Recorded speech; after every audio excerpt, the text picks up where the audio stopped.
911 location emergency. 705 Timber Trail. Please send somebody. Send somebody right now. I think my ex-husband, is going to try to break in the house. Send somebody, please. Okay, stay on the line with me. Are you home alone? Yes, I am alone. Mama, come back home. Mama, come back home. Send somebody. Man, you talking to me is not going to slow anything down, okay? Stay on the line with me. Is he outside? What's your... Ma'am, can you run out the back? Ma'am? I can't get through it now. Do you have a weapon, ma'am? Ma'am, do you have a... Run out of the back of the house, ma'am. I think you...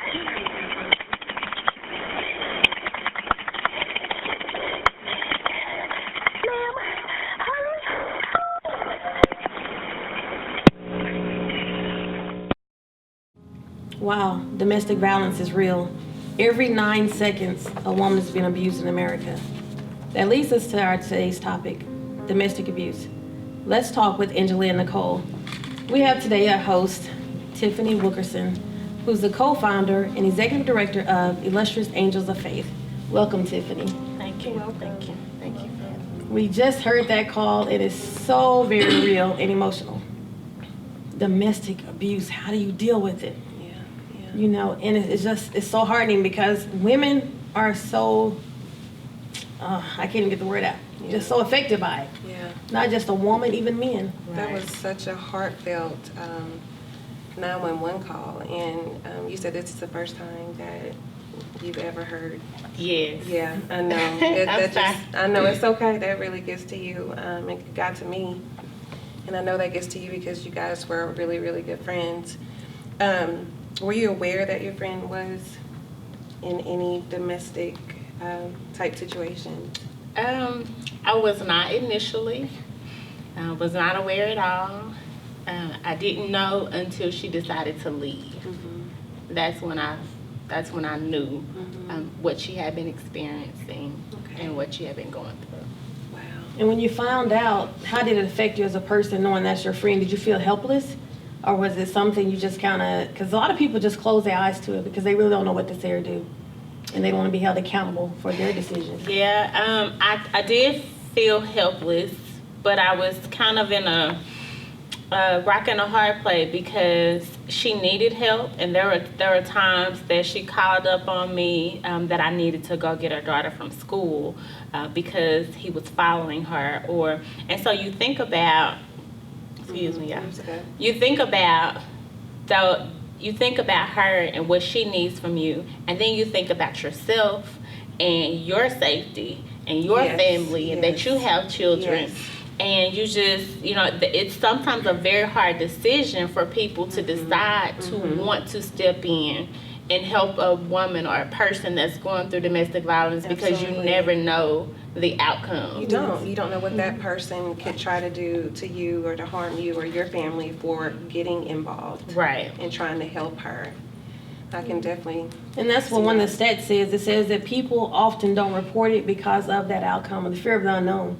But also by not reporting, you're also putting yourself in a position to be more abused. Right. To put other people at risk because they don't know, and they may just be with you.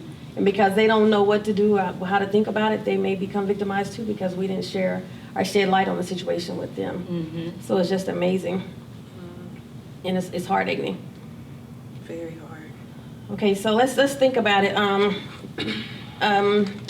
If you didn't realize, because I really wonder, do you realize that domestic abuse is really a big issue as much as it is, or do we still downplay it in society? I honestly believe we still downplay the epidemic of domestic violence. That's what I call it. I believe it's an epidemic. I mean, and it's happening. I think from being involved for the last 5 years, it has been around. Domestic violence has been around a very long time. But it's a lot in the African American culture, in the Hispanic culture, that you don't talk about it. Right. You don't let people know what's going on in your home. And so it's been around. I will say more so now in this time period that it's being talked about more and it's being brought to light more, and now more women or men that are going through it are able to talk about it and to tell someone.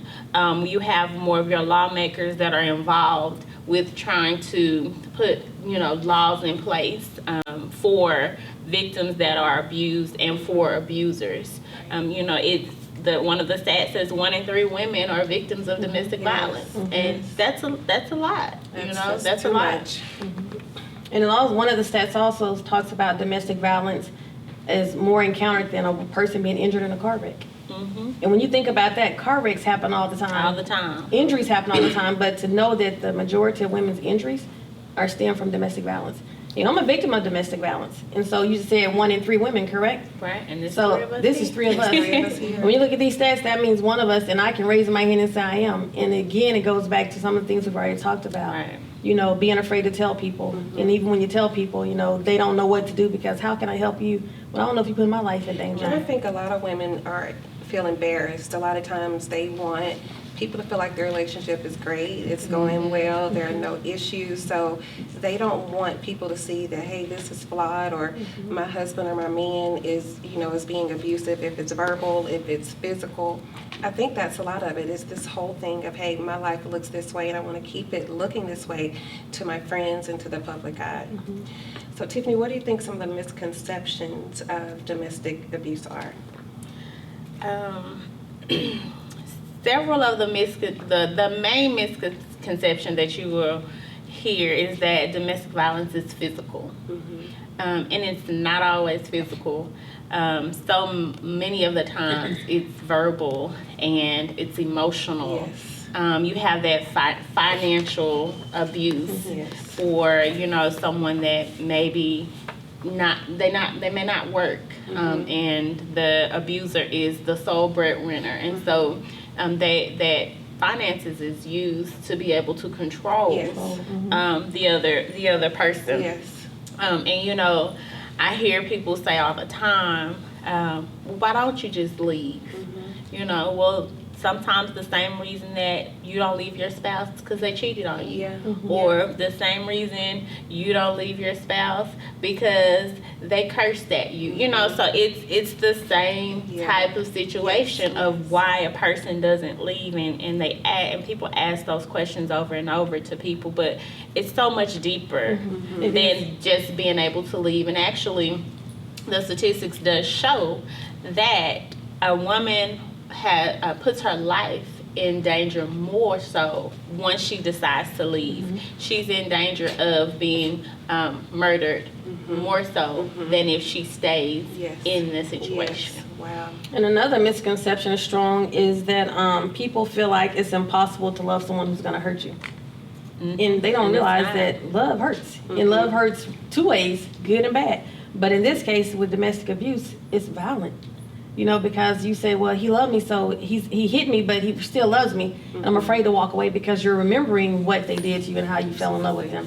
But you're not focusing on the fact that now they're taking it to a whole nother level. Right. And then you touched on talking about the money aspect of it. And when that man is a sole provider, they're paying the daycare bill. They're paying for the daycare, so you can't leave. They don't want you to work to make money, so you can't leave. Right. So it goes back to that controlling piece. And we just have to find a balance to say, okay, how do I get out of this situation? And then, the fear of getting out. It's all, and it goes, no matter how we talk about it, it goes back to the fear of getting out. The fear. Absolutely, the fear. What are some of the commonalities that you think a lot of domestic violence, people that have suffered from that, what are some of the common things that people can look for that we can help them with, give them a little bit of input or warning signs of what they can look at? One thing for sure is denial. A woman that's going through domestic violence, she's in denial a lot of times, and won't call it what it is. You're in a domestic violent relationship or marriage, and so denial is a big thing. Right. Of course, we touched on fear, embarrassment. Right. That lack of independence. Yes. There are, you can see those trends in women that are victims of domestic violence when you talk to them about their situations. They sometimes make a lot of excuses for their abusers. They do, and I think a lot of it is for their image. I think a lot of people don't report it and get help because of image purposes, which is sad. But, you know, like you said, statistically 1 in 3, that many people are suffering and going through that and they're not reporting it.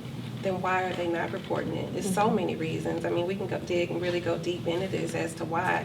And, you know, if we spoke to people individually, I'm sure they would all have different reasons why they haven't spoken out. What are some signs, Tiffany, you think that from your organization people should look out for?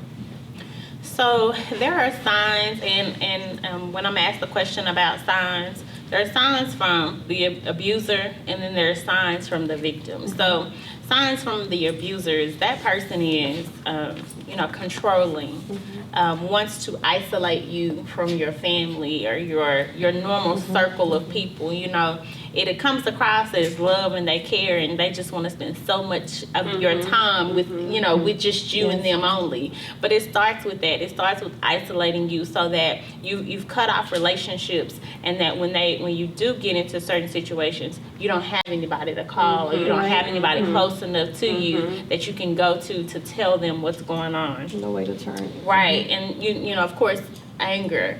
A person's temper, it's all related. And then as the victim, your girlfriend says, hey, let's go to the movies. And all of a sudden, I can't go with no explanation, but several times, right? So oftentimes the victims, they start to cancel and they can't make certain events.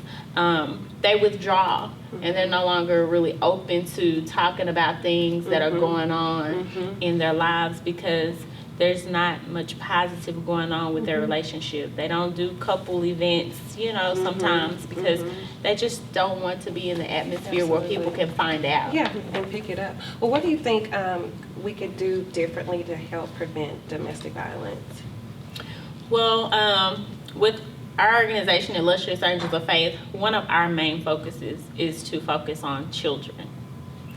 And I think that's where we have to start in society. We have to start with teaching our children what domestic violence is, what it looks like, how to have healthy relationships, so that as they grow up and they start to date and they start to have dating relationships, that they're not carrying on the cycle of abuse that they've seen in their homes. Yes. And that's just what happens. A lot of victims and a lot of offenders, they have grown up in homes where they've seen domestic violence or where they've been abused as children. And so when we don't step in as a society or as a community and wrap our arms around our kids and teach them coping skills and work with them, on their mental health and teach them about healthy relationships, then the cycle doesn't stop. It just continues. Yes. Wow. Well, what trends are you seeing amongst teens when it comes to domestic violence? Our teenagers, of course, they fall in love so easily. and everything is love. And when we go into schools and when we have small groups with some of our teenagers, a lot of the times they talk about the pushing and the shoving and the name calling, but, oh, he didn't mean it, or she didn't mean it, or we're just playing. And that's how they communicate with one another, and they think it's okay, and so that's a huge trend, and it's starting younger. Right. Oh, wow. It's starting younger. So it's starting in middle school, as early as 6th grade. You have these dating relationships that are forming, and they're thinking, that physical violence is okay in some form. And remember, as kids, what were we told? If a boy hits you, that means he likes you. Starting out, yes. Right. And the stats say that 1 in 5 teenagers are being abused. 1 in 5 teenage girls are being abused right now. 1 in 5. And I mean, there's over 4,000 phone calls from teens on domestic violence hotlines per year, starting at age 13. Wow. And they're calling in and reporting that they're being abused by a dating partner. Mm-hmm. And then it says every day 3 women are being murdered by a boyfriend or a husband. That is crazy. So what are some programs you offer for the kids? Yes. Through Illustrious Angels of Faith, we offer counseling, definitely. Okay. We have licensed professional counselors that work with us so that we can offer services for children that are victims of crime, that have either witnessed domestic or family violence. They have been victims themselves of child abuse or domestic violence. We have peer support groups where we will meet with them sometimes monthly, sometimes bi-weekly, depending on their schedules, of course. And in those peer support groups, we talk about healthy relationships and self-esteem and self-confidence. We do outreach and prevention education events so that we inform the community what it looks like, how it's affecting our children.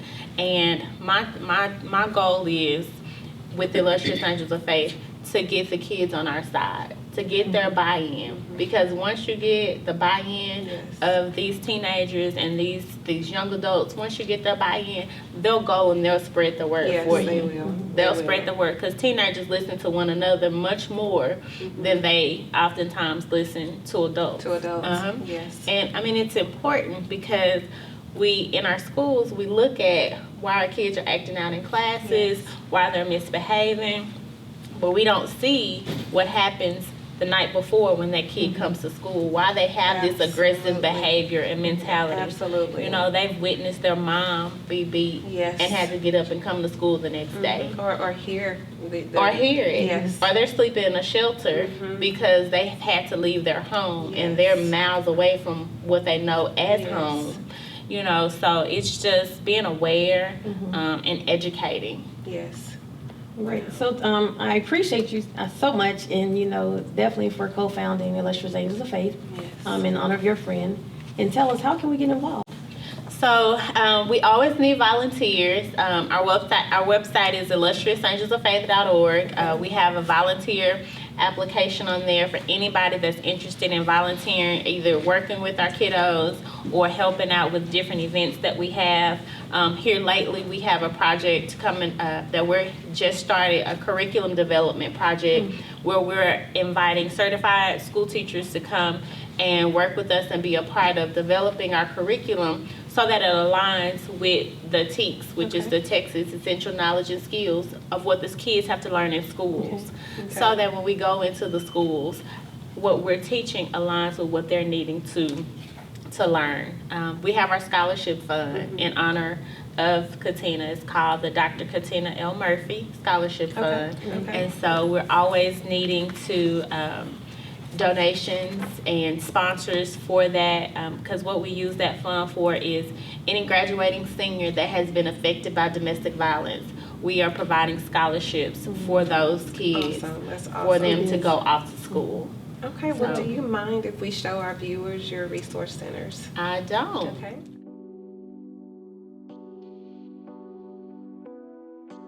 Thank you for having me on the show. The office we're very proud of it.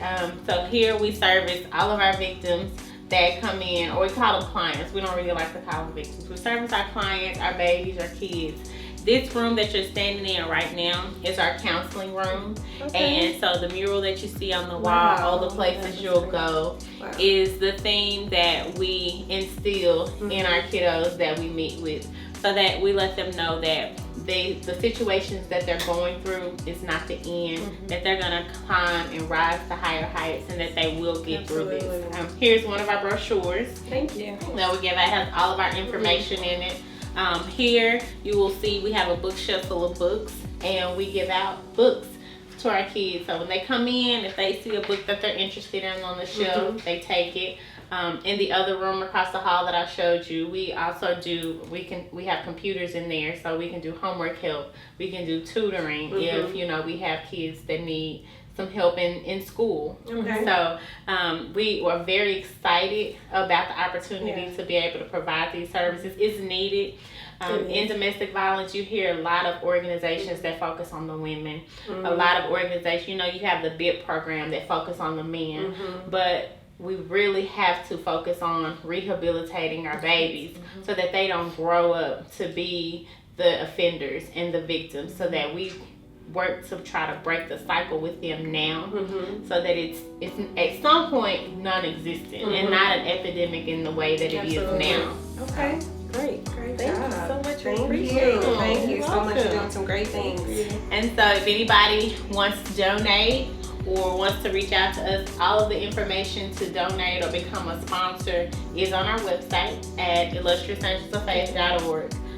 And then we always have someone here in the office, so the office phone number is there as well. What's if anybody that needs, the number is 972-685-5521. One more time. 972-685-5521. Great, thank you. Awesome. We'll be talking to you soon. All right, thank you. I appreciate it. Thank you.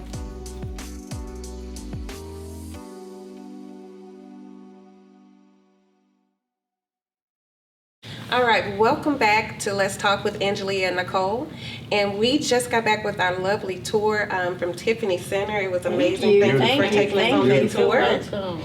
And now we have the awesome Des with us. He also has been a victim as a child of domestic violence. So he's going to give us his take and give us some information, thoughts, and we're just going to hear his story. Welcome, Des. Thank y'all for having me. Thank y'all for y'all stories. Thank you for being here. Thank you. Yes, ma'am. So, and Tiffany also was affected. So, she just got finished talking about Illustrious Angels of Faith organization. And so it leads into what we're talking about today. Her and Des both were children who had effects of domestic abuse in their households. So, Des, how did domestic abuse affect you as a kid to where you are today? As far as how it affected me, as a kid, 2 years old, 3 years old, you don't really know what's going on, but you kind of remember visuals, you kind of remember pictures, you kind of remember, okay, I think these happened, I think that happened. So as you start getting older, you start to ask questions, hey mom, I keep remembering stuff like this, or I know you said that this happened, or I remember we used to be with this dude, what happened with this dude, what happened with that dude? And then if they're ready, then they start telling you, it was because of this, or because this started happening, that started happening, or you'll mess around and say something like I do. I remember, you picking me up from school and I see me seeing bruises and stuff like that. Was that something true? You be like, how you remember that? How you know that? And then that starts the conversation for them to be like, okay, so kids really do remember things like that. Even at a young age. Yeah, and so when I was hearing the story, I know you were telling me about the kid that, I guess the child that used to always get picked up, and I was just curious to know, were they ever in that situation? Were they ever a victim of having to, like you say, escape and run, etc.?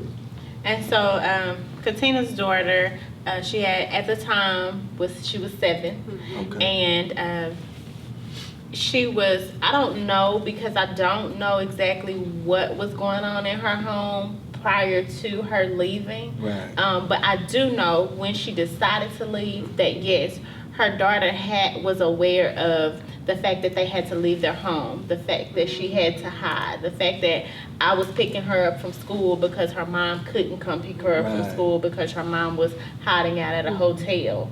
So she was a part of that in that sense, and I can only imagine, what she was witnessing or experiencing in the home before that time came. And I can remember when I was being abused and the kids being involved. I had a son at the time, and the thing that was the hardest for me was this particular occasion. It was wet and raining and freezing outside. It was cold, and I was getting ready to leave because he was showing signs, and he was being argumentative and aggressive, and I was like, me and my son are getting ready to leave. And I remember going out the door to the stairs and getting ready to hold on to it to make sure I don't drop my son, who's young. And the thing that my son said, he just yelled out, he says, "Don't make me and my mother fall down these stairs." Kids know, they feel it, they sense it. And I was like, wow, that's crazy. But then on another hand, with the child being in the household when my son was there, I remember, actually he had left for the holiday, Easter weekend. It's a coincidence that the same thing with her. This is crazy, this is coming back, how it was Easter weekend. And I sent my son to Arkansas to my family. And so I had already left my husband at the time. And when I left him, I didn't realize everything we talked about previously, how he was stalking me. And he broke in to beat me. But then when I finally escaped and got to the hospital and called my parents, my mom and dad was keeping my son, like I said, out of state. And when the phone rang, before anything took place, my son told my father, he says, did my daddy hurt my mama? My father said, what? He said, boy, no, your mom okay? He's like, where'd that come from? He says hello, and he says, I tell him what happened. And then he's like, wow, your son just said that. So kids sense it, they know. And to have to live through that environment and to be helpless pretty much because they're just a kid. Yes. They do everything they can to protect us at a young age. Yes. And how did it affect you? Because you said you grew up in it, so your mom was abused? So my mom was abused by a boyfriend, and I wasn't young. I was a teenager. So I was old enough to know, I was probably a preteen, like 6th grade or so. And I was old enough to know and see what was going on. I was able to hear the arguments and hear the abuse happening in the other room. And for me, I remember one day vividly as though it was yesterday, when this was the last time that he had beat my mom. And I remember going into our kitchen, literally getting a knife and telling him, I'm about to kill you tonight. Don't hit her again. And that's a hard situation for a 12-year-old, a 13-year-old to be in. But I had to protect my mom. I was just tired. I was tired of hearing it and tired of her having to go through that. And my mom was an amazing woman and did not deserve to be treated in that way at all. And I just knew, I vowed, and I said that I will never, ever in my life experience that, allow myself to experience that, or allow my children to be affected by that at all. And I just want to, say I get my hats off to my mom. She did all that she could for us, and she's very supportive right now, even with the organization. Good. So, but yeah, it was right there in my home, and I wasn't 2 or 3, and I just remember like it was yesterday. And it does affect you. It affects you in your relationships, and it does affect you. How do you, now you mentioned it affects you in relationships, how do you think it's affected you at your point in this life? It makes you very defensive, experiencing that. And I see the need for, counseling and the peer support groups for children that go through that, because you need to get that off, and you need to know how to be able to move forward and not be able to look at every man and say, oh, if you raise your voice, then I feel threatened, so I feel fearful, or it just makes you very defensive in your relationships. It makes you have this wall and this guard up all the time for fear of being hurt, or I'm not going to let you have control over me. I'm not going to let you have power over me. Absolutely. When sometimes, it's not even about that, but it's just when you experience those things, it makes you, it changes your mindset in a sense. So how did you deal with that in relationships? I'm still dealing with it. Yeah. I am. You can't get over it. I'm still dealing with how to,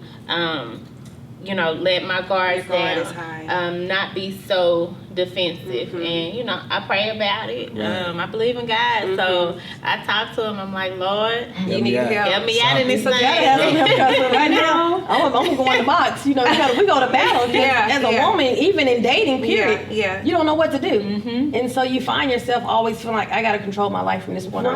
Well, because I trusted someone. Do you have triggers, Tiffany? Things that trigger you, or yes, don't yell at me. Like that's just that for me. One. Oh. That just does something to me. If that's a way to get me to completely tune you out, not listen to anything that, I can't handle it, because that is where it always started, and then it elevates. And so I just can't handle the yelling at me to get me to understand what you're trying to say. Wow. Well, in talking about this, it reminded me of someone I know years ago that was a victim of domestic violence, and she finally defended herself.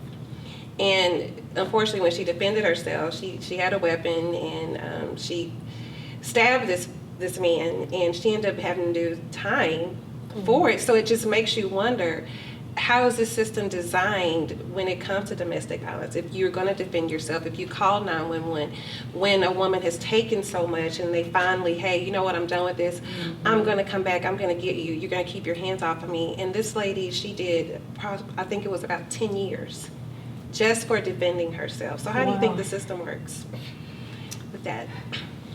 Well, I will say that it's getting better. What we really have to educate ourselves on, and even out in the community, is how to tell a woman or man to properly go and get help. The difference between a restraining order and a protective order. Educating and being able to go and know where to seek those resources and how to get that help that they need. But the laws are actually our domestic violence advocates. They are always in Washington, and they're always trying to get these laws changed. And so we are at a point in our society, in our communities, where the laws are changing to be more in favor of the victim when they find themselves in those situations. Right. Okay. Let me ask you this. So, how did it, going through domestic abuse as a kid and hearing about the stories, even the parts you can remember, but hearing about what your mother went through and anyone else in your family, how did that affect you in your relationships? Man, that's a good question, because like I said, I was young, so you were preteen, right? I was 2 or 3, so it was more so legend. It was, as you start getting older, realizing, okay, this was going on, that was going on, okay, that's why I was staying with my grandparents, okay, that's why it is. And so now, when the hindsight is 20/20, I've been able to look back and see, okay, so I've always been around the women that's raising me. That's why I love women, right? I've always seen women work hard, 2 or 3 jobs, make sure, okay, I respect women. So it kind of, I had no choice. At that time, like, that's in me now, though, to make sure that I make sure I take care of women, open doors for women, make sure they good, make sure they comfortable, make sure they happy, make sure they smiling. But at the same time, too, it gave me a head start on being able to somehow understand, like you saying, the toxic side of things, like a male not being able to raise his voice at you. Oh, she don't want me to raise my voice at her because she's going through something. Okay, she's still healing. She's still wounded. Okay, that makes sense. But for people who haven't been through that, they don't know that. So they just thinking, okay, she being stubborn, she being this, or she trying to be the dominant, not realizing, okay, if I ask more questions, then hopefully I get to know more answers. And okay, so now how can we deal with this? Like you were saying, you don't like people yelling at you, and when they're trying to get your attention. So what's a good way to get your attention? Right. That's the question. Yeah. What's a good way to get your attention? Like, instead of yelling. Just talk to me. Just tell me have a what you need. Just a conversation. Yeah, and I think it's important to kind of know about a person's past, because that's a good point what you said. If, some people think you're being extra and you're being sensitive, you really don't know a person's story and why people respond the way they respond to you. So I think that goes back to, hey, this is kind of what happened to me in the past, and going forward, these are some of my triggers, so they'll know. So people, or in relationships moving forward, they don't think you're being extra or just sensitive. They need to know where did this come from and kind of help you heal through that. So I think it's good to communicate that. A lot of people don't, but I think it's great to communicate it. Okay. So in closing, let's just say one thing from a man. What would you say to women that have been abused? Or how would you tell them to carry on? I can't say nothing to them because I'm not a woman, but I can listen. I said from a man. I can listen. You just listen. I can't say nothing. What I'm gonna don't feel that way, right? Like what am I gonna tell them? Don't feel that. Or you should not. Let's talk, because that's one thing people be yearning for. Like they want somebody to listen to their story. Okay, tell me your story. Instead of dudes always trying to just get what they want. Man, tell me your story. Let me hear you out, and then we go from there. Absolutely. Okay, so we just finished talking about communicating in a relationship. Let's talk about some of the toxic signs of a relationship. Nicole, what do you think? There's a lot. I think yelling at someone in a relationship and talking to versus talking at, I think those are signs. At least those are kind of triggers for me. I don't like anybody to talk, just like at me, talk to me. Tone is not what you say, it's how you say it, because the way you deliver it is the way that a person will typically receive it.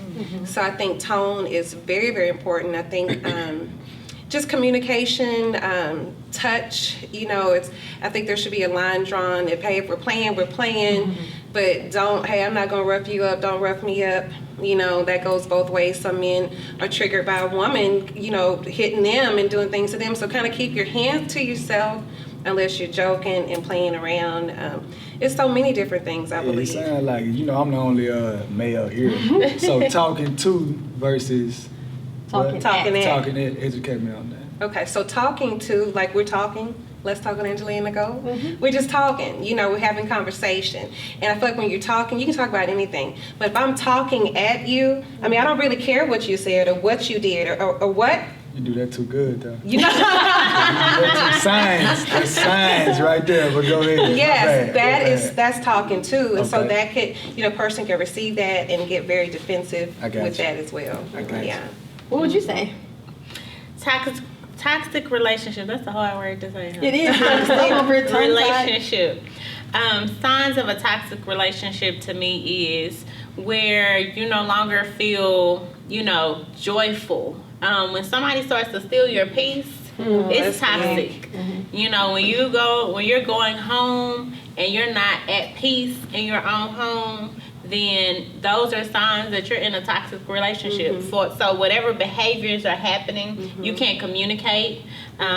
Anything you say is kind of taken and it's negative, or all the conversations you have are always negative. That's toxic. To me. Yeah, that's good. Peace at home and just your spirit feeling drained. I think that's really, really good. Yeah. What about yourself? And for myself, it would be feeling free, because I know, when I was abused and I was young, didn't know any better. And so at one point, we was at a club, and the guy that I was dating or getting to know, he had this group of guys come up around me. So I thought that was cool, because I'm young, never experienced that. I was like, I got my own paparazzi. Right. Well, that led into controlling. And so I noticed now that I no longer had a voice. I no longer had power, because everything I did had to be with permission, pretty much. And that was a sign that I was in a toxic environment. Wow. And so it's the sense of feeling free, because you can't be who you really want to be because someone else is controlling you. So when you said permission, kind of elaborate on that. It was like I could go somewhere. Where are you going? How long are you going to be there? I couldn't be free. Yeah. So I'm not directly having to get permission, but I'm getting permission because, how long can I come back? How much longer can I be out here? And you feel uneasy the whole time you're gone. Yeah. Yeah, because you're on edge. It got to where I was coming home from work and I was running stop signs because, again, that controlling, that what I thought was paparazzi in the beginning, the glam light and stuff, ended up being something that it made me run red lights to get home, because he would say, you came home 2 minutes late today, you must have been cheating. Wow. In 2 minutes. 2 minutes. Literally running red lights. Yeah. Cleaning your, we're being real, because this is domestic abuse. Cleaning my clothes and looking at underwear only to see if I have any stains or anything. Yeah. Like I was with someone. Yeah. I was never experienced that. Yes. Never. Couldn't tell him I had a bad day at work because he wants to go and confront my supervisor and fight them. That's toxic. Yeah. When I'm like, I'm just trying to live life and be free. Yeah. They don't want you to be free. Yeah. Wow. So my question, especially with your center and all that, do you feel like women could be the toxic ones? Oh, definitely. And explain that a little bit. Definitely. Women can be toxic because we carry so many emotions from previous relationships and previous experiences. So what people would call baggage. That's all emotion. And so if you don't deal with that and you don't heal from those things you've gone through, then you go from relationship to relationship, and I'm making you pay for something that you had nothing to do with. Right. I'm making you pay for making me feel a way that I didn't even give you an opportunity to show me something different, because I'm already expecting you to be insecure. Right. Or I'm already expecting you to be mean or aggressive because of what I've gone through, right, or because of my past. Right. So when earlier we talked about the triggers, and I talked about how yelling from a woman is, that's like my mama yelling at me, you know. But yelling from a man is different for me. Yeah. Right. And so without you knowing that, or us having a conversation about that, and you do it, and then I immediately either shut down or go into defense mode, then I'm making that relationship toxic, and you don't even know why. So with you, because you kind of unique, because you have two different sides, right? Like you can help, you help with it, you console with it, but then you've also been a victim of it yourself. So with you can probably help me out. What is the best way for men to come into situations like that? Because there's been plenty of toxic relationships, and even from my personal experiences, it's a lot of women go through a lot of stuff, and it's a lot of women that's healing.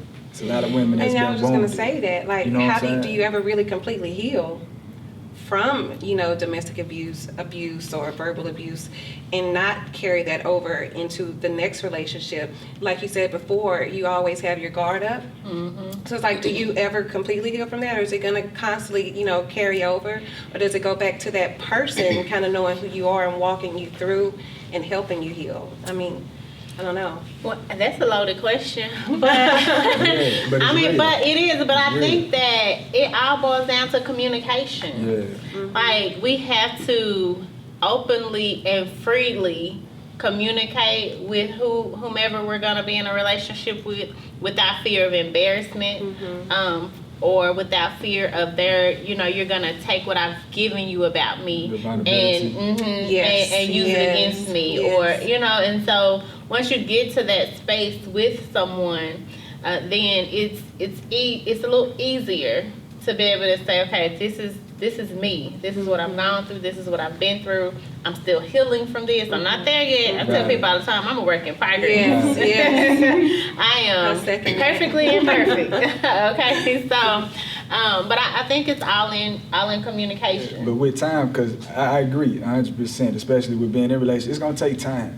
But who is willing to Invest that time. invest that time That's a on good our question. end? That's a good question. And then on the woman's end, when is that time? Like, when is, Let me answer that. Go Because the ahead. thing is, being the victim, Yeah. for me, I had to say, you know what? That's what happened to me. I can't live in that light the rest of my life. I have to take back my power, know who I am, whose I am, and know who I want to be. That's real. Because if I don't, I'm still a victim. Right. That's true. And when I had to write a book, it had to come out and say, I was so shattered and scared still, because I'm like, what if they come looking for me? But I can't help the next person, teach them how to heal. Because you got to want to heal, and you want to have healthy relationships going Right. forward, because that just happened. Right. But I didn't cause it to happen. So how can I live my life? And that's by still being free. Wow. Still And I don't asking think for that there's a covering. time limit. I don't think there's a time not a limit, time. though. I don't think either. that's different for everybody. Right. So you may It's meet a subjective. woman that is almost there. Right. She's at her breakthrough. Right. She's look, Right. I'm good. Right. Or you may meet You get somebody. She 20 years down from their relationship and she's still holding on to Yes. it. Right. So Yeah. I think that's gonna Yeah. be different for Yeah. each But they I person. do still too. gotta want I to agree. heal. And that's the thing. That's the key. You gotta want Or to. give somebody a chance. Yeah. I feel, because I feel like you said, you don't know where they're at, but if you don't know where it's going, like, for women, all three of y'all can answer this question. From y'all's perspective, would y'all fault a man for feeling like they've done what they could, and they like, you know what, maybe this is out of my control right now. I've done everything I can't. could. No, Like, maybe not we at need all. time to be able to get this stuff situated. They gotta want to yourself. leave that in the past. But Yes. see, some women hold on to it. I think, and I can say it because I'm one of those women. I'm just like them. They hold on to it because as long as I can say this happened to me, you can't tell me to be somebody different. Right. And you can Because- decide what you are willing to accept and deal with. But I can't let a good man leave me because I don't want to start changing. Right. And even if I held on to it and I see a good man come into play, I say, hey, I got somebody different this time. You're going to see those signs. You're going to know the difference. And that guy should be able to recognize that at the same time. But he And can't wait forever. No. But he may help you, along with that process of healing. You just never know. I just think that's a pretty broad question Yeah. where you can go, different directions with it. So And I feel like, I could be wrong. I feel like it's all about the confidence and the self-esteem in the Exactly. individuals. Correct? Would you say so? Exactly, yeah. Yeah. So Because it speak leads on to it. self-esteem, yeah. Yeah, I was just gonna Yes. say. That was good, yeah. Yeah. So you know. self-esteem. So for me, I can't say that I really had low self-esteem for a long period of time, but the same night I got beat up, kidnapped, attempted murder, I basically got out the hospital, put makeup on, covered up, and went to a party. The same night. Same night. night. Because I said, I can't stay in this position. Wow. I had to, get myself in my mind back right, do something that I said I'm controlling, and let them know you didn't stop me from being who I'm going to be. Wow. That take And a lot so of strength. I would say mentally, I mean, yes. it did. And so people, my friends, like, you crazy? You going to the party, girl? Come on. She's like, we're not going. I got my gun. I'm gonna protect tonight. But I could totally see that in you. I said no, we I going can because totally see I that. had to say that I'ma day I keep had it to moving. change. I was scared now, and I got out, I had fun, but that self-esteem when I'm out in the public, I was good. Came home, man, I just got beat down. Wow. But low self-esteem and a lack of self-confidence plays a huge role in becoming a victim of domestic violence. And then I see it so much in our young ladies. they're looking for validation. They're looking for someone to tell them that they're beautiful. They're looking for someone to make them feel good. Even in our society, let's call it what it is, we have a lot of men that are absent in the home, so they're single parents. And so you have young ladies that they don't have that male relationship with the father to let them know that they're beautiful and that they're loved. And so the first man that tells them that, boom, they gone.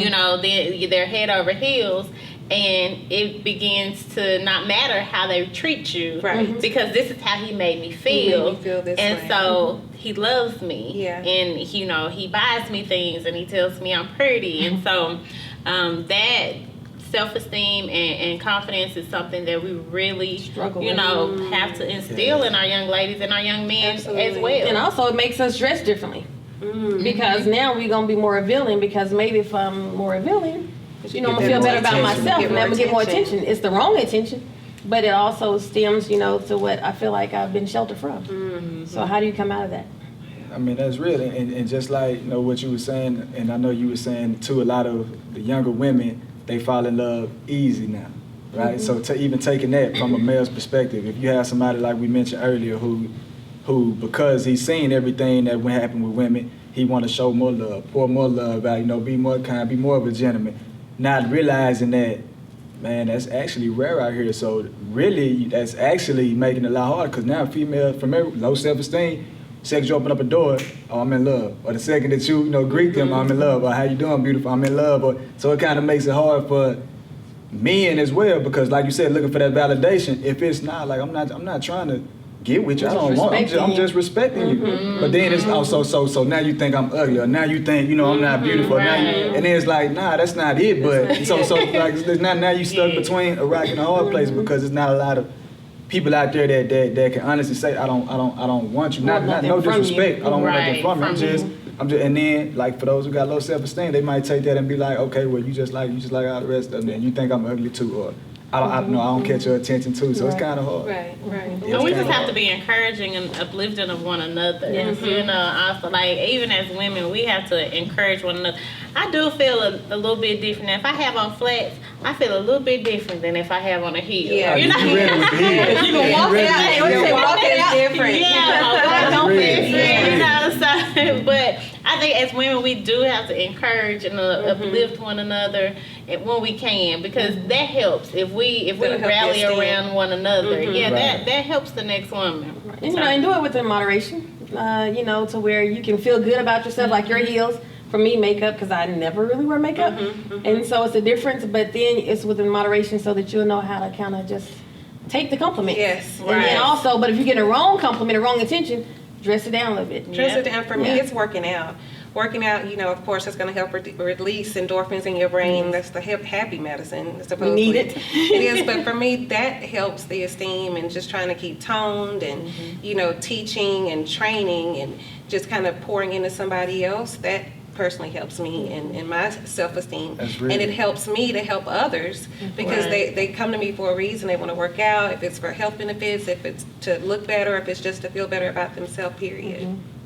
I feel like mental too, that takes you to a place to where when you working out, the mental, like you able to zone in. I feel like that's working out is a drug as well. It is a drug. It's a good drug. It's a very good drug. Because that's therapy. It's therapy. You just zone out. I feel. Yeah. You know what I'm saying? Yes. You just have that hour or two. I have to get I'm trying to get there. Yeah. But you're working in progress, right? You're trying to say communication. Yeah, I'm working in progress. I do, but my dad tells me that often. He says that working out for him is like a stress reliever. If he's had a long day at work, he does 2 a day. So he gets up in the morning, and he said it gives him energy to work, and then it gives him the stress relief he needs in the evening. Let everything go. Wind down, and it just takes the edge off. Okay, so that's kind of like, I guess, our little drink of working out would be kind of, the same. Some people need a glass of wine or something just to get me to the gym or get me to pavement. And you good. I'm good. Yeah. So how do you find your passion? Do you read, paint? What do you do? Well, I don't know. I think that's different for everybody. Finding your passion, I think you kind of have to dig within yourself and and go deep and just kind of figure out what do you like to do, what makes you happy. It's kind of like doing a job that you don't have to get paid for. That's kind of how you know what your passion is. Do you like to help homeless people? Do you like to help older people? You know, I have a passion for older people, and you know, I have a passion for seeing, you know, sick people, homeless people. Certain God to kind of pull me towards a person, and that's how I know it's. If I can't get it out of my mind, okay, here we go. I'm obviously passionate about this, and sometimes you don't know until you're in that situation. What about for you, Tiffany?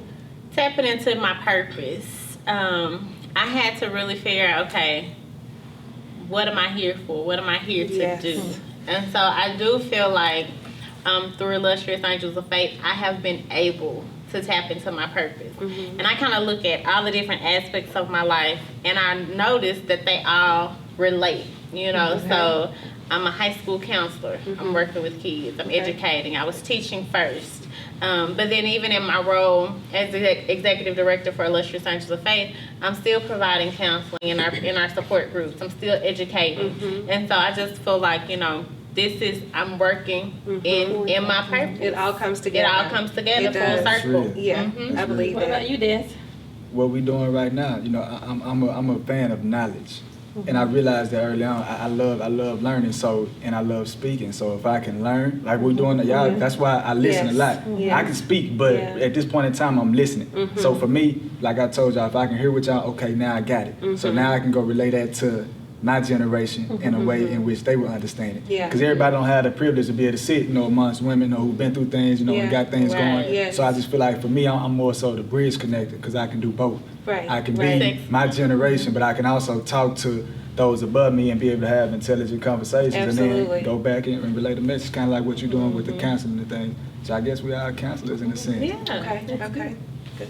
And yourself? Oh, for myself, well, it's similar to everything y'all said, because I'm an entrepreneur. So I do different things, and you know, you mentioned purpose, and I know I taught my kids to listen to Williams Brothers. What is my purpose? What is it, Lord? And so every day I think about, what is my purpose today? How can I change someone else's life? Because when you're domestically abused, you go through things, you encounter people, and you find out why and how do they feel afterwards. And I try to teach them that you can still become an entrepreneur. You can still take back your power, take your life back, you know, make money to support yourself. And so it's just listening to music and meditating, and really discovering a purpose to help someone else find their purpose. Yes, I think a lot of people are still struggling. Even, you know, from all ages, they're still trying to figure out what is my purpose? Why am I here? I've heard people young, I've heard older people. I don't really know, you know, so I think it's easier for some people it's harder. How can we help others discover, you know, what is my purpose? What should I do? How can I do, you know, how can I feel fulfilled? Because obviously when you don't have a purpose, you feel a little bit empty. So it's like, how can we help people discover who they truly are and why they are here, what they were meant to be, or who they were meant to touch, or you know, how can we help them? That could be a whole nother show. It is. You just mentioned about entrepreneurship. You mentioned about finding your purpose. I was just speaking on, you know, being able to give back to my generation. Like, that's a whole nother show in itself. But I know that, you know, for as far as what we got going right here and the conversations that came right here, I personally wanted to thank y'all for sharing the story. Thank you for doing what you're doing, like for real. Because we need it, and the ladies need it, especially when y'all providing it, and the fellas need it, because they need to know, like we were saying, how to deal with wounded women, and then they need to know that they wounded too. But I saw my dad talk my mom like that, so I was doing that. Or my mom never said that to my dad. He don't know. Nah, they just didn't say that in front of the kids. But there was conversation going on, so you see what I'm saying? It was always closed, and so I feel like that was something that'd be very important for the youth. And I appreciate, you know, both of y'all for even giving us this platform. We appreciate you. Thank you guys so much. Tiffany, we appreciate you for everything you brought to us today. We loved it. We are going to support you, and we're going to definitely be there for you and Illustrious Angels of Faith, and we'll see you at your events coming up throughout the year. And Des, we appreciate you supporting and representing the millennials as well, and we love to have you back. We think you have so much more you can share with us, because you mentioned bridging the gap between the two, and we love to have you back. I'm ready. Absolutely. Y'all just let me know. Okay, we're going to hold you to that. I'm here. And you as well. Let me know what we can do, and I'm here. I sure will. Thank you. This has been awesome. This has been Let's Talk with Angelia and Nicole. Hey, I'm Angelia. So we just talked about domestic violence, and people often say, why don't you leave? Well, I'm out here now all alone. Look at me, I'm out here. Where can I go to live? I don't have any money. He was my financial provider. Who's gonna pay my child care? How am I gonna put gas in my car? How am I going to eat? These are things you must think of and put in position prior to leaving. The average abuser takes away all the power and it leaves us as victims with nothing. So before making that drastic decision and you end up like me out here all alone, take time to plan your finances out. Start looking for resources to help you so that you can leave freely and clearly and have an escape route that you know you're comfortable with. Put some money aside every time you get it so that you can start planning your route. When you put the money aside, save it in a place that he can't find it. Then also start looking at how much gas it takes you to fill your car up. Find out about childcare. See if there's any places out there like CCMS or Salvation Army, places that can help you live for free. Also look at shelters who have financial security that can protect you so you're not paying for rent, and they also have police staff there most of the time. But then you won't look at, okay, I don't have a job. Start looking for ways you can earn money until you can get back on your feet so that no one can find you until you're safe. But definitely put in place a way to make money because financial peace is just as critical as the physical peace. Thank you for watching and come back to see me.